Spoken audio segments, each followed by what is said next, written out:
Welcome to the Nurse Shark Academy Show, a Baxter Professional Services production. Welcome to the Nurse Shark Academy Show, where we're experts in nursing and experts in business. I'm your host, Tina Baxter. The Nurse Shark Academy Show highlights nurse business owners and others in the healthcare field who promote entrepreneurship. We interview nurse leaders and encourage them to tell their story. Join us for each episode and support these wonderful nurse entrepreneurs and leaders. Today's guest is Penny Chiasson. And today's episode, how one nurse with a love for helping the human condition went from nurse anesthetist to nurse hypnotist.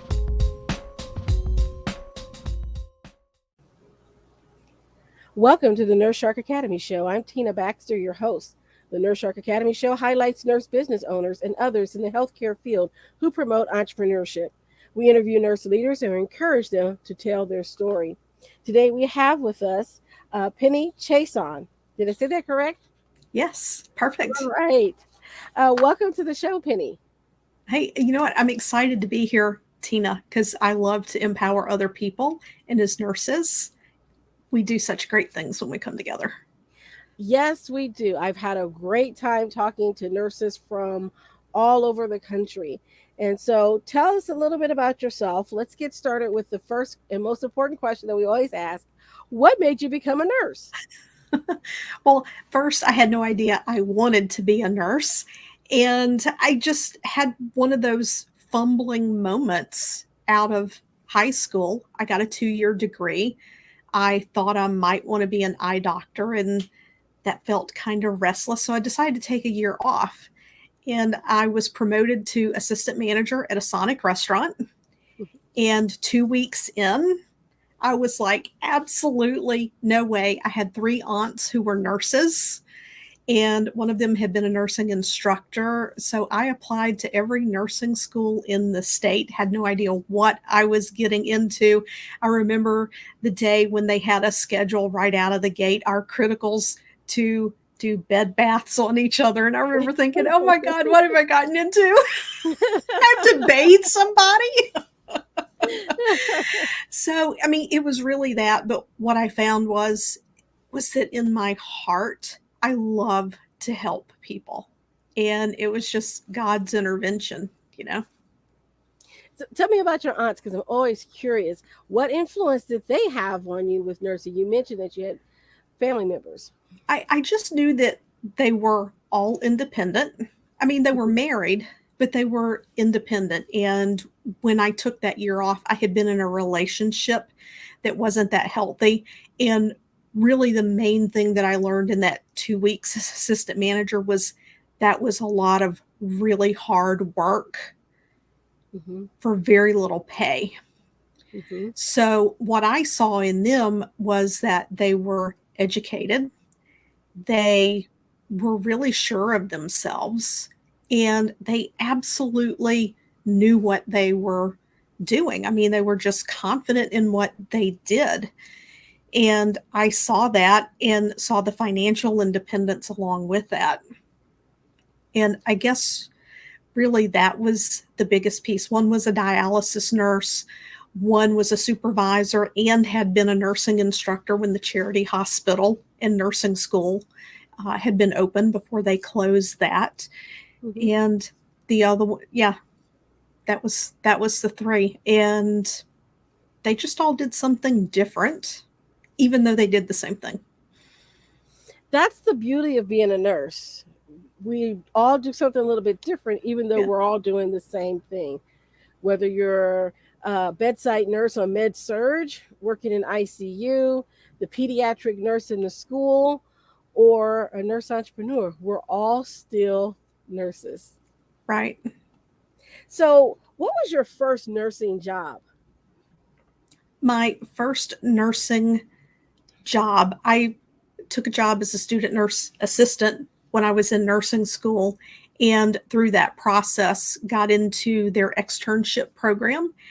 And I was fortunate enough that when I was in the externship program, I spent time on OBGYN and telemetry.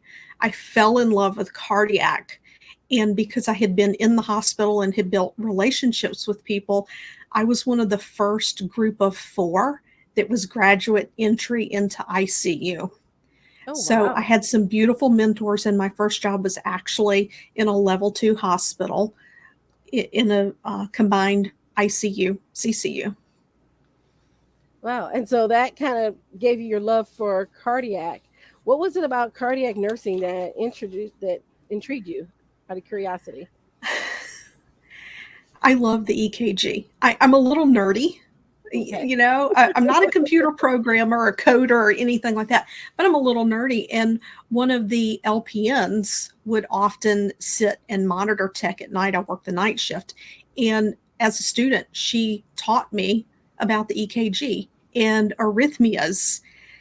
And I just soaked it up like a sponge. And I enjoyed that. And through its natural progression, after about a year and a half, I took a travel assignment, ended up meeting my husband in New England, complete fluke. That wasn't in the plans. And the first permanent job that I took there was in the cardiothoracic ICU at Hartford Hospital. And to just see a beating heart like that, because, I mean, it was a highly acute facility. Yes. And so we just did things that you normally don't see. And I remember watching an episode of ER and my mother going, "That doesn't happen." I said, "Oh, mom, they have really good consultants on this show because yes, things like that they do happen." And I just loved I don't want to say predictability of it, but cardiac is something that, you have the EKG, you have your electrolytes, you understand how the heart pumps the blood and the blood pressure and the relation between all of those things. It just filled my love of learning. But and that's important, right? And I heard you say that you had your aunts as mentors and an LPN that was your mentor in cardiac. Let's talk a little bit about that, how that power of that um, motivation that you got from those mentors in your life, how has that impacted you? Just the way that you see things and how, especially in nursing, when you find there are a lot of great mentors out there, but we all have our own personalities. We connect with people differently. And when you find that mentor that you really connect with and you have the benefit of that wisdom and that experience, it really shifts because in nursing, it is such a dynamic where, I mean, it's absolutely true. We see people at their best and we see people at their worst. And to have someone who can give you that perspective, I'm getting chill bumps head to toe right now because this translates into what I do now. To have a deep understanding of the human condition and to have that compassion and that understanding for where someone's coming from, that applies in how you deal with patients and their families. And not only that, but how you get to choose to show up as a professional, especially when we in turn get to mentor those coming up behind us. And it gives us a perspective that's much deeper and broader than what we grew up with. That's true. It's having those mentors in your life to guide you and to give you that perspective. I also Yes. had a sort of similar experience where I was a nurse tech on the Mhm. unit, and it was the nurses that brought me alongside and said, "Hey, I'm doing something cool here. Come watch this." Um, Yes. I remember as a high school student, I had the opportunity to work in the lab, and when I worked in the lab, I was in the summer program. They would come get us and say, "Hey, we're gonna do an autopsy today. Want to come down to pathology?" And I'm like, "Sure," because I wanted to know how things worked. Yeah, Yeah. Fortunately, when I did my A&P classes, there was a shortage of animals for dissection that year, so I didn't have to get into all of that. I'm very much an animal lover. I don't know how I would have handled it. now see, I'm a biology major, so I had a Yeah, major a degree in biology, so I was used to dissecting a lot of different things. I'm sure. So the autopsy did not bother me one little bit. Well, when we had to do a baby, it kind of bothered me, but you know, Yeah. um, it was really cool to see some things. One of the cool things was you shake their hand, and when you raise their arm, it kind of the muscles contract and kind of squeezes your hand like they're shaking your hand. Yeah. Yeah. Those You little know, cool things. I have to say, probably for other than my three aunts on my dad's side of the family, on my mother's side of the family, there were no health care. Like there was not even really any exposure to significant illness until my grandparents became sick just a few years ago. And one day, my uncle, he was always so funny. He was like Santa, but his hair wasn't white. And yeah, he was always a joker. And one Christmas, gosh, I guess it was the second Christmas when I was a nurse, he asked me, he said, "What do you do when you get these dirty old men and they want to reach out and, kind of pinch or whatever?" And I just kind of laughed and I said, "Pillow therapy." And I mean, it was a joke. My mother was just like appalled. And I said, "Mom," I said, it's just humor. Oh, number one, I would never harm anybody. But when you deal with large degrees of illness and Hmm. suffering, you kind of have to have a way to let off a little bit of steam. But that wasn't met very well by my mother, who was not in healthcare, had no exposure to it. No exposure to the morbid gallows humor that we in healthcare Yeah. can sometimes indulge Yes. in. Yes.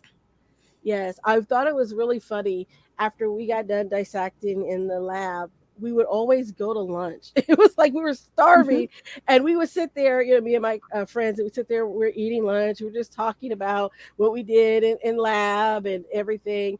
And the people around us would just get white as ghosts. And they're like, "Can you please stop talking about that? We're trying to eat." And we're looking at them like, "What? We would eat in the lab, but no food's allowed in there. What are you talking about?" Because we're Yeah. just so used to it. Yeah, my husband's a nurse, and it was the same thing. And when my youngest was about 4 or 5 years old, he would look at us and say, "No talking about body parts at the dinner table." We're like, okay, okay. Well, my husband would ask me, "How was your day?" He's an engineer. He's not in healthcare. Sometimes I would be a little bit too graphic and tell him exactly how my day went.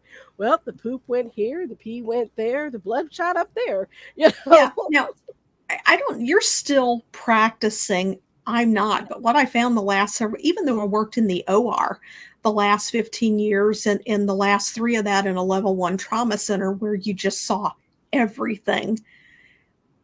Since I stepped out of healthcare in terms of patient care, I am not able to have those discussions anymore. And my husband will start, and I'm like, "Please, do we have to do, do that while I'm eating?" So my insensitivity or decreased sensitivity to that has definitely shifted. I can understand that. I can understand that. So, working in cardiac care, and from your bio, you've been in cardiac care and anesthesia as well. So, how Yes. did you go from that to open up your own practice in hypnosis? Where did that transition Yeah. come in? Yeah, that's a little bit of a story. So my first anesthesia job was in the eastern part of the state of Connecticut, a little hospital called William W. Backus. And I'm going to give them a shout out because even back then they had something called the CHI Center, the Center for Healthcare Integration. So periodically, I would get patients coming into the OR who had read the book Peggy Huddleston's Prepare for Surgery, Heal Faster, Hmm. or they had Reiki or healing touch before they came into the OR.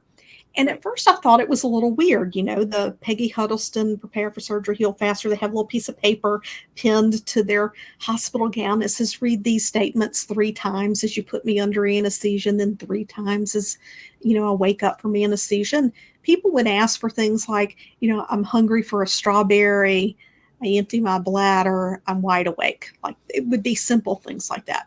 Hmm. I noticed that they were much more calm. It took less anesthesia to put them under. They took less pain medication, which means they woke up faster, and they were able to go home more quickly. And they were still comfortable, but it was because they didn't have all of the medications in their system. So that kind of piqued my interest. And then we had in the community, there were a couple of episodes that became very public within the Connecticut health system, because I don't know how it is where you are, but in the state of Connecticut, like all of the anesthesiologists are malpractice insured under one umbrella group. So if something happens in one place, everyone becomes immediately aware. And there had been a patient who had had a procedure, and in the recovery room at whatever hospital it was, they had been administered some Dilaudid, and they were comfortable. They met their Aldrete scores. They were discharged to the floor. But when they got to the floor, without all the beeping and the buzzing of the alarms, they became somnolent, and then they became agitated. Now, when you're in ICU, or you're a very experienced nurse, or you're in anesthesia, you recognize that can be a hypoxic response. But this patient also had a history of alcohol abuse. Oh. So the reflex response was to call the hospitalist and get Ativan. So the combination of the Ativan and the Dilaudid, it was not a positive outcome. It was a sentinel event. And I remember thinking to myself, you know, I learned so much about pain, training to be a nurse anesthetist, that I never learned in nursing school or at the bedside. What if I was able to bring these caveats together so that people could practice at a much higher level, have their patients be more comfortable, and be safe at the same time? So I decided I was going to form a continuing education company. And I created a pain management program that was a day long. And when I did the research on the complementary and alternative therapies, I came across the medical research on hypnosis.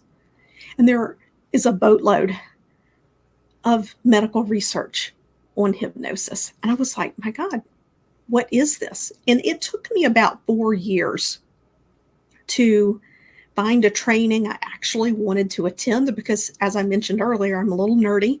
I want to know how things work. Right. And there is no professional education required to become a hypnotist. So I wanted to find someone to train with so I could really understand what's happening, and not just the generics of hypnosis itself. The program was taught by a retired nurse anesthetist, so I was getting my 40 CEUs for anesthesia. I had no expectation of becoming a hypnotist. I think there were 12, 14 people, all but 2 were nurse anesthetists in this group training. In the 4th, 5th day, he called up a volunteer, me, and it was the day that he was demonstrating glove analgesia. Now, some of the people who are listening may not know, if you've never worked in the OR or labor and delivery, you may not know what an Alice clamp is. But I had seen the video on his website where he induces hypnosis, gives analgesia by suggestion, and he clamped an Alice clamp shut on the back of this woman's hand. So when he called me up, I already knew what he was going to do. And I was like, okay, trust him. The man's an expert. Just follow his instructions. So I didn't overthink it. I allowed him to guide me into hypnosis. He numbed up my hand with his words, and he clamped an Alice clamp shut on the back of my hand, so tight, in fact, that the mark was there 2.5 hours later. Wow. It was like being at the dentist. I knew it was touching me. It did not hurt. Did not feel a thing. And that day, I walked out going, I don't know how, but people need to know that they can have control over how their body feels. And that was it. That was the moment. That's amazing. And that made me think, man, I need to take you in for when I go to the dentist. There are people who specialize in dental hypnosis. I never did dental hypnosis. It's the same concept. Yes. But it's very common.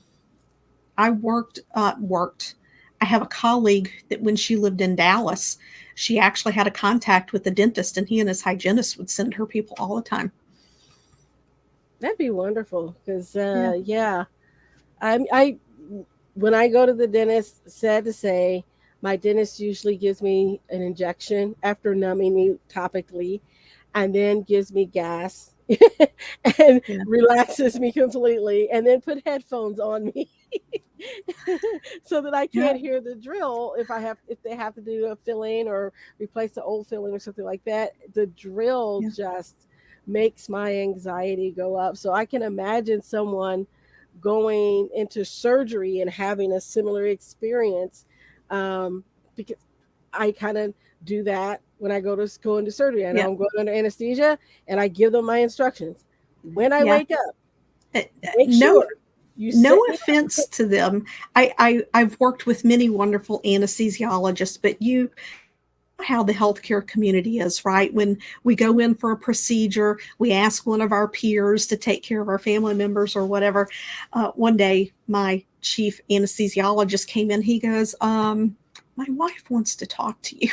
I'm like, okay, like I didn't think anything of it.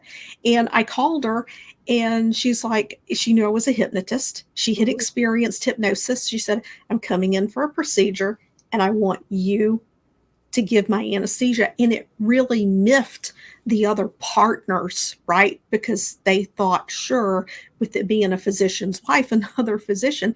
And basically, she just wanted relaxing words. Yep. She just wanted relaxing words as she went off to sleep because she believed in that and she wanted someone who would honor that for her. So, yeah. I can imagine they were a little ticked off. But I guess my question is, why aren't the physicians taking this? I mean, I have an opinion or a perspective around the whole notion around hypnosis and healthcare. The First of all, in my experience talking with other hypnotists who have therapy backgrounds, psychiatry backgrounds, hypnosis is taught as a footnote mhm, unless you happen to be in a center where there are psychiatrists or neuroscientists who are actually studying hypnosis. Like there's David Spiegel out in California, Mark Jensen, I believe he's in Florida. There are a lot more who do the research. But when you look at hypnosis from the more classical approach and not from a stage hypnosis approach, yes, the induction into hypnosis, for some people, they do 10, 15, 20-minute inductions. When I first became a hypnotist and I would do that, I would have clients fall asleep in the chair. I'm like, there's got to be a better way. hmm You can actually get someone deep enough into hypnosis to produce that gloved analgesia I talked about in 2.5 to 3 minutes. It oh wow, really doesn't take that long if someone's prepared, but a huge piece of it is the time factor. And when you're talking about using suggestion as in every person being individual, the key component to getting someone to allow themselves to be guided into hypnosis, you have to do a really good pre-talk.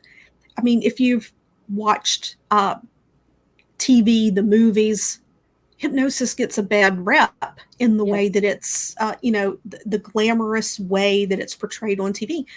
That is the number one barrier to going into hypnosis is someone having a fear that they may not even realize they have because they've seen something in the back of their mind. They're going, oh, that's not good. It's losing control. It's giving somebody power over me, things like that. So and like it's time intensive. And I think that's why they don't do it. It's not taught. There's not that deeper understanding. And, doctors, especially now with protocols and standards and processes, they want to know the evidence is there. Boom, boom, boom. And mhm. so I think it's a combination of those two things. So sounds like one, they need to do more research with hypnosis. And I mean, we need more clinical studies so that they will feel comfortable and add it to their curriculum, particularly if you're going to be, Yeah, I think, an anesthesiologist or a therapist, that might be yeah, helpful. yeah. I think it needs to be added to the curriculum. There's a ton of research. They're just not exposed to it in school. And as a Mhm. nurse, I wasn't either. Dr. David Spiegel has actually created an app called the Reveri app. Mhm. And it's something that they're testing out in California in terms of giving patients access. Because I did some research last year if we were to provide brief hypnosis for relaxation and just general suggestions to comfort, get this, only to women having breast biopsies, whether it's a needle biopsy or a surgical biopsy. That population alone, based on the statistics that I found, and I looked at if half of these women said yes, and then you had the standard 80% efficacy rate, it saved the healthcare industry over $1 billion for one procedure. One procedure. And you know what? And maybe there's pop culture has done a really big disservice when you're talking about things that are non-pharmaceutical. I was just thinking about the movie Get Out. If you've not seen that, that was a movie about a young African American gentleman who drinks the tea and is hypnotized, and now he goes into the sunken place, and another person takes over his body. I mean, we have those references in pop culture all the time, and so I think you're right. There is a lot of misunderstanding of what hypnosis can do and how it can be beneficial in healthcare. So, what are you currently working on now? Because you mentioned that you're not practicing clinically as a nurse anesthetist, but now you're doing more hypnosis? So, initially, when I ducked out of anesthesia, I had just written a book called The Fibro Code, where I documented several clients that I worked with for confidence, for motivation. They wanted to sleep better. But through that process, fibromyalgia disappeared. One of my clients was on disability for bilateral osteoarthritis in the knees. The third session, we did some forgiveness work. Anger creates so much disease in our bodies. When she came in for a fourth session, she didn't have her walking stick. And I'm like, what's up with this? She goes, my knee pain is gone. Gone. And that was for working with confidence. So initially, my plan had been to build out a program to help people with fibromyalgia. And what I found that next level rewarding was that when people are on a personal development journey, when they just simply realize that I can be better, life can be better, I can think healthy about myself, I can love myself, and then the trickle down effect that has on our mental, emotional, and physical health.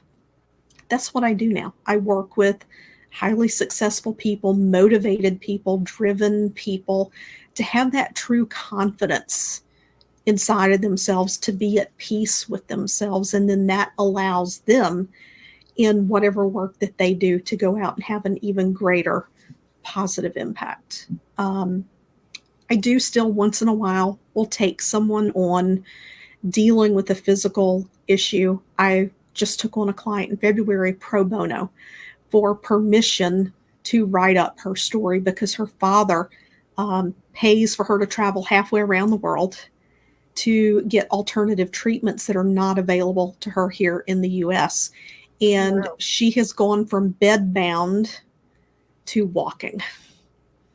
And it's just been amazing. And the work that I did with her was to eliminate her fear of falling, because as she began to get better and she was learning to walk again, she had this really intense fear of falling because she had a huge history of falls.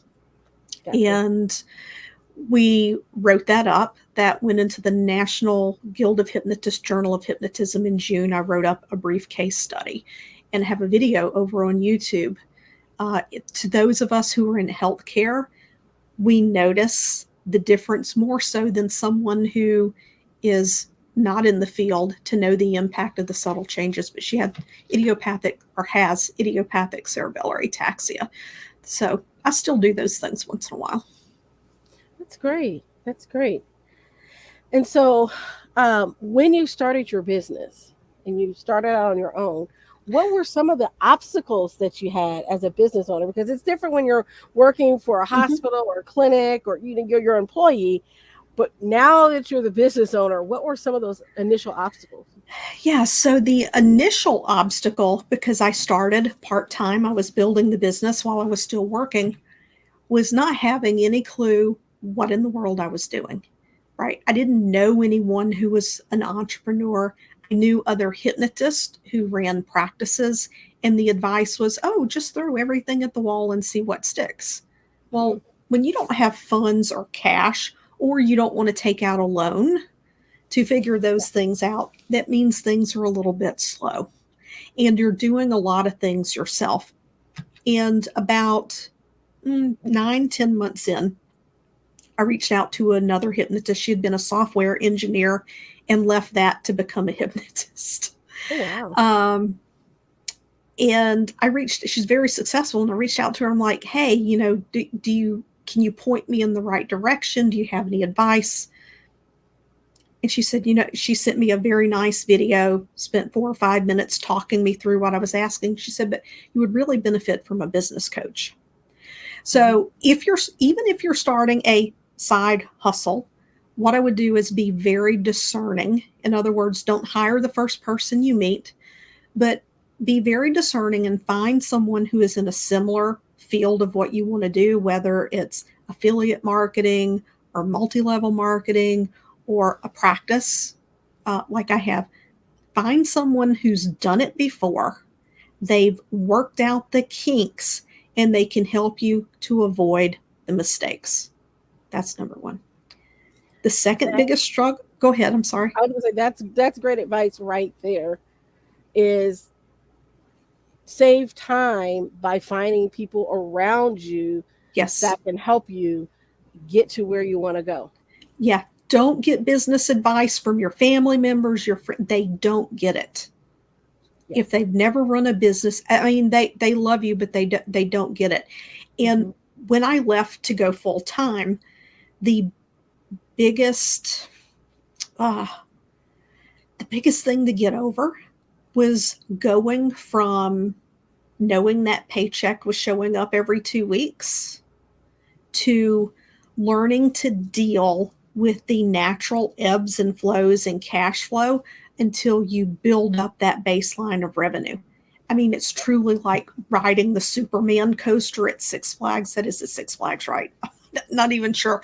But I mean, that was my stomach. It was like doing whoop-de-doos on the highway as a kid, and eventually that evened out. And it's just because mentally, from a belief standpoint, our mind doesn't have evidence that the money's going to come in consistently. Whereas when you had a job, you knew that check, as long as you showed up and punched in, the check was going to show up. Yes.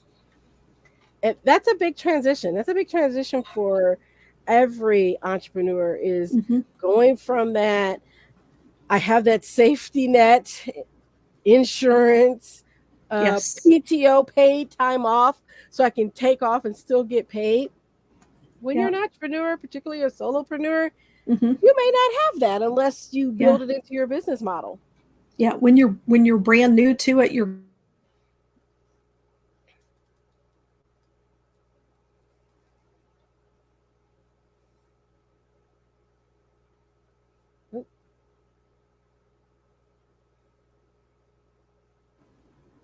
There we go. I hung up for just a second. But her name's Natalie Bullen. She's amazing. And she said, people think you left your 9 to 5, right, to have it easy, when you left your 9 to 5 to go to 24/7. Because in the beginning, that's what it feels like. I mean, for a little while there, I was definitely making less than minimum wage when you looked at the time you put into building your business. And people don't see that. People just see what you're charging. Right. And they're like, oh, you charge that much for an hour? Well, it took me 10 hours worth of work to get you through the door.